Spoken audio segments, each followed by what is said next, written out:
Alright, let's talk about Standard 18, Substandard B.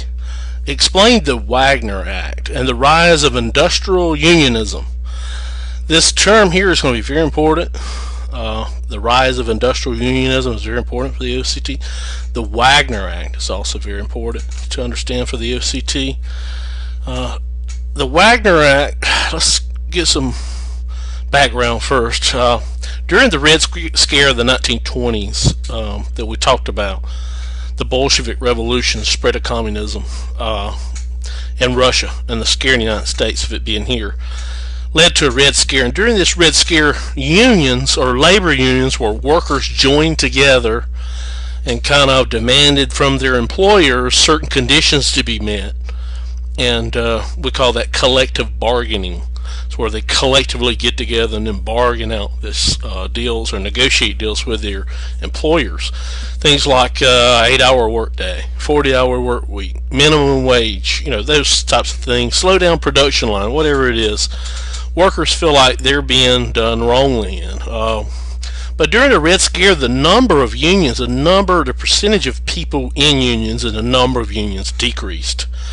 Right here you see Red Scare was above 10%, and it dropped all the way down to like 5% labor unions during the Red Scare movement, because being in a union was considered communist, anti-business, un-American during the Red Scare. And a lot of industries did a lot of discriminating things for people who joined these unions that wanted to collectively bargain.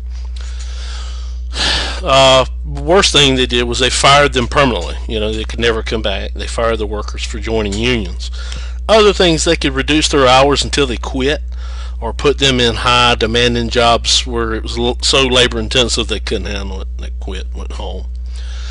And these businesses and companies also created their own company unions that was anti-union pretty much, and they had their workers join those unions to try to keep them from joining others, to keep them from collective bargaining or demanding better things for themselves as workers. These are the things going on during the Red Scare, and that's why there's a decline in the number of labor unions.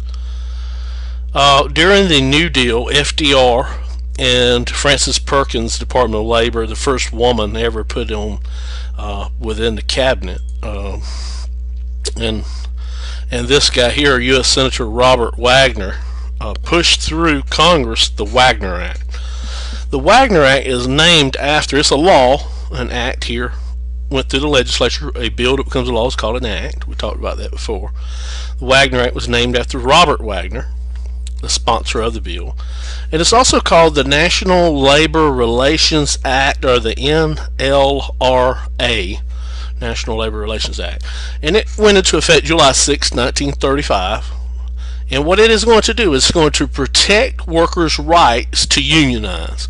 In other words, their right to form a union or to join a union of their choice.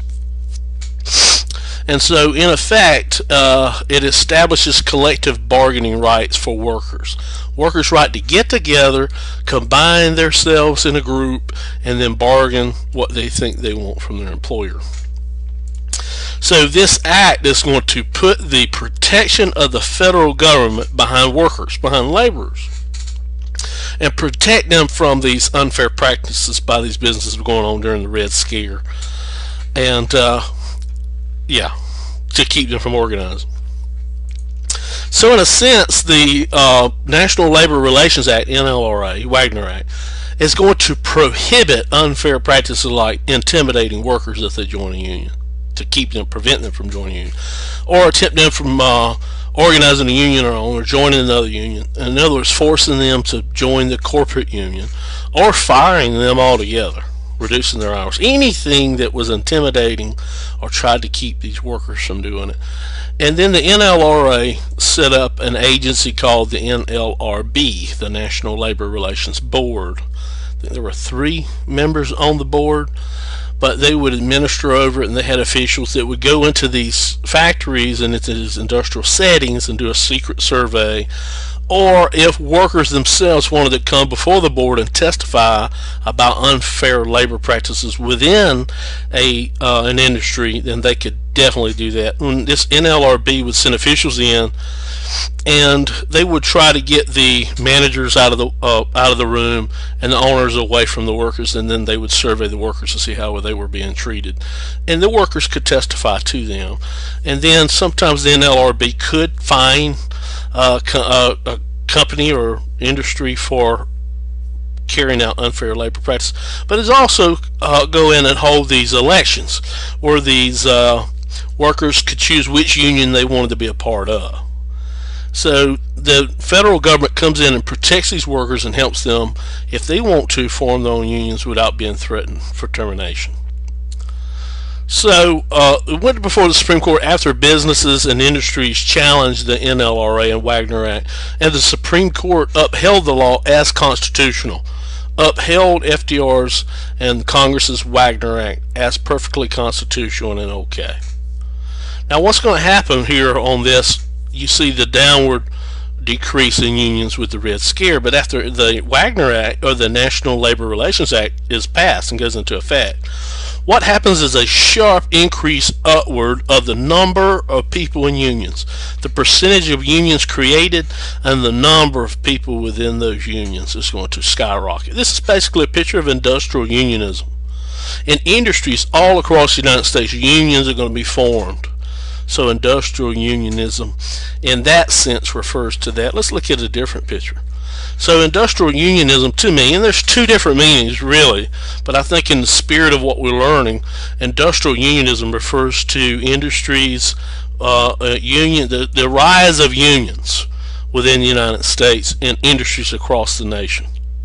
That's the way I see what the meaning of industrial unionism means.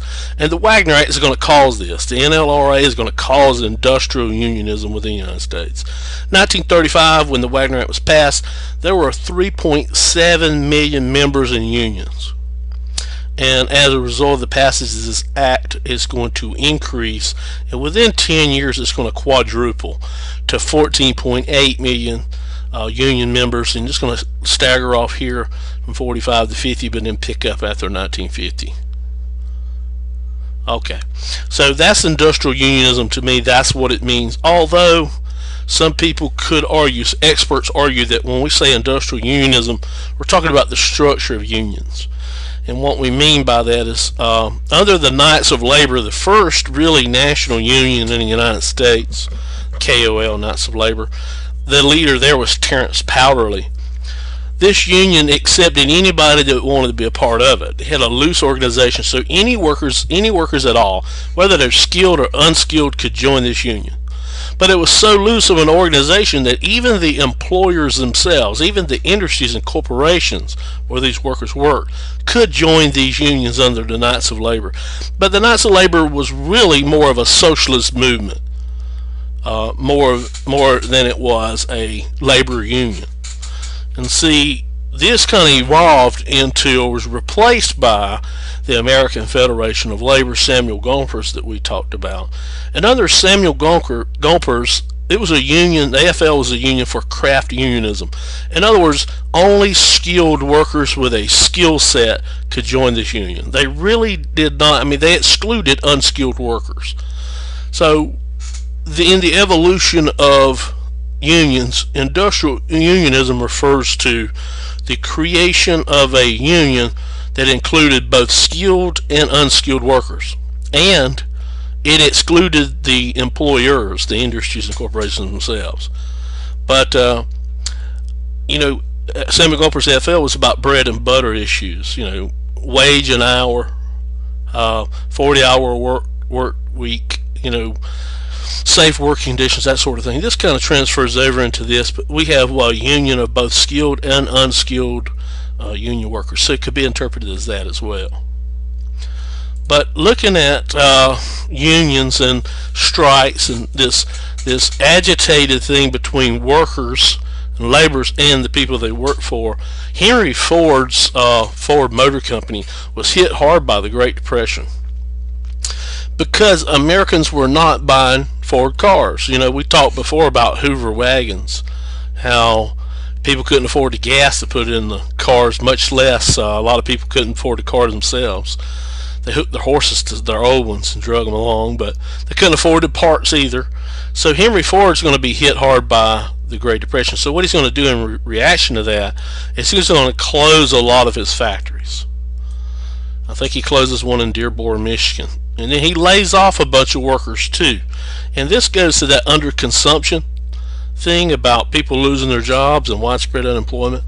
But he's also going to drop wages. You know, Henry Ford had been known when he first opened the business to pay his employers $5 a day. But during the Great Depression, he's going to drop that down to 50 cents a day. Regardless of what you were being paid, that's what you'd get, is 50 cents a day. And he also increased the speed of the lines that were left. And a lot of workers felt a lot of stress and felt like it was unsafe to work under those conditions. Every second meant something. And here's a video showing some of the workers of the 30s and 40s that went to industrialize in the Ford Motor Company. It was one of the last to industrialize. GM and Chevrolet actually did before they did. But let's look at this video real quick. And told us we were working for 50 cents an hour, no matter what you were making. If you were making $1 an hour, you went down to 50 cents an hour. Workers on the Rouge lines had never had job security. Now those lucky enough still to have jobs became increasingly powerless. You couldn't even talk to guys on the job, not to let the foreman see you. There were whispering going on and whatnot. By a friend of mine was fired 3 times, a guy by the name of John Gallo, for smiling. If you went to the bathroom, you had to get permission from your supervisor. And if he was in there over 3 or 4 minutes, you would have one of the service guys, if you had to use the bathroom to relieve your bowels, he would come up and put his foot where you first, and he said, stand up. And when you stand up, if there wasn't something in that toilet, out you go. Conditions became so bad at the Rouge that workers began listening to recruiters urging them to join something most of them had never even heard of, a union. I met a guy by the name of Bill Mackay, and he says, we're going to get a union in this place. What the hell is a union, you know? I said, well, these foremen won't have to be standing over. But anyway, Bill gave me some literature, and he said, don't let anybody see this. Put it in your pocket and read it when you get home, you know. And I put it in my shirt pocket. You know, and I went home that next morning, went to reading about it and everything. So that's how I got involved in the union.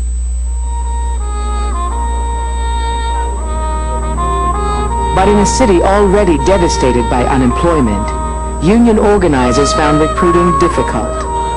Then, early in 1932, the Rouge shut down completely, triggering an event that would change everything. Out of many meetings and many discussions, it was decided that they would have a hunger march on Ford to let Ford know that he'd promised us $5 a day, and he'd close the plant without any explanation whatsoever. The march through Detroit, in fact, gave us police escort all the way to the Dearborn boundary. And when we got there, we were told that we could not march any farther. When we got to this corner here, Miller and Dix, the fireworks started. Hoses started to pour ice water on top of us, and it was a cordon of police right across Miller Road proper, acting as a barricade. Right in this spot in here, piles of coal, and some of the people got on top of the piles of coal, and they threw the coals back at the police and at the company people on the other side of the fence. The march went on towards Gate 3, and that's where men were shot.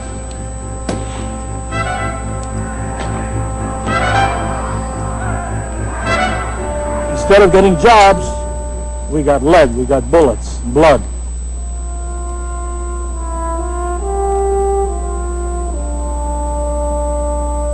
4 demonstrators were shot dead by police outside the Ford plant. The Miller Road Martyrs, as they were called, helped draw public attention to the auto workers' case.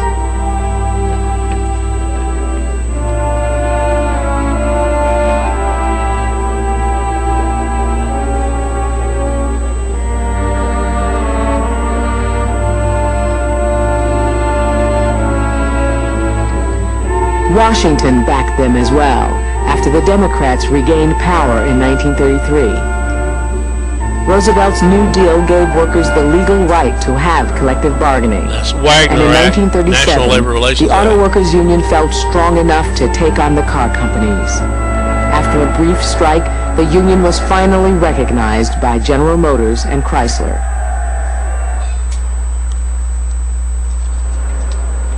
Only Henry Ford held out. The union's tactics grew bolder. The union had a 1914 Model T Ford with a brass radiator on it, and had a great big sign on the top of it. It said, "More modern than Ford's labor policy." And I was driving it this day. We got up to the old administration building where Ford had its office, and I accidentally on purpose stalled it right in the driveway.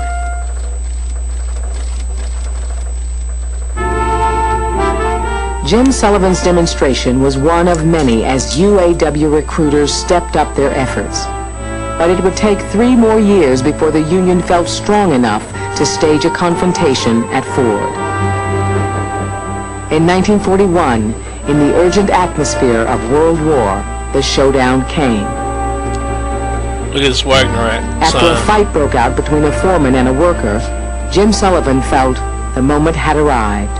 So I went back and made my call. I told Mike Whitman, I said, "Mike, it's now or never.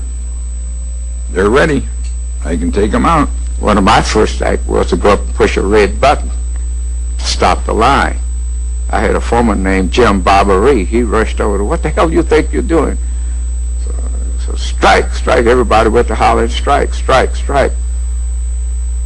The world's largest automobile plant ground to a halt. I felt real good. I said, "Boy, I really done a job, you know." I was dancing the jig. I made history. I shut down the Ford Motor Company. It was one of the moments of my life that I'll never forget, to see people walking out on Miller Road and everybody grabbing each other and hollering and hugging each other. And, I don't think Ford himself, wherever he is, whether he's in hell or heaven, will ever forget that day. After the strike, the union had a legal contract with the company. Changes to the speed of the line and work practices were to be jointly negotiated. The Ford contract soon became a model for the rest of American industry. Alright, let's talk about Standard 18, Substandard B. Explained the Wagner Act and the rise of industrial unionism. This term here is going to be very important. The rise of industrial unionism is very important for the EOCT. The Wagner Act is also very important to understand for the EOCT. The Wagner Act, let's get some background first. During the Red Scare, it's like 5% labor unions during the Red Scare movement, because being in a union was considered communist, anti-business, un-American. During the Red Scare, and a lot of industries did a lot of discriminating things for people who joined these unions that wanted to collectively bargain. Worst thing they did was they fired them permanently. You know, they could never come back. They fired the workers for joining unions. Other things, they could reduce their hours until they quit, or put them in high demanding jobs where it was so labor intensive they couldn't handle it. They quit, went home. And these businesses and companies also created their own company unions that was anti-union pretty much, and they had their workers join those unions to try to keep them from joining others, to keep them from collective bargaining or demanding better things. Here, the 1920s that we talked about, the Bolshevik Revolution, spread of communism in Russia, and the scare in the United States of it being here, led to a Red Scare. And during this Red Scare, unions or labor unions where workers joined together and kind of demanded from their employers certain conditions to be met. And we call that collective bargaining. It's where they collectively get together and then bargain out this deals or negotiate deals with their employers. Things like 8-hour work day, 40-hour work week, minimum wage, those types of things, slow down production line, whatever it is. Workers feel like they're being done wrongly in. But during the Red Scare, the number of unions, the percentage of people in unions and the number of unions decreased. Right here you see Red Scare was above 10%, and it dropped all the way down to like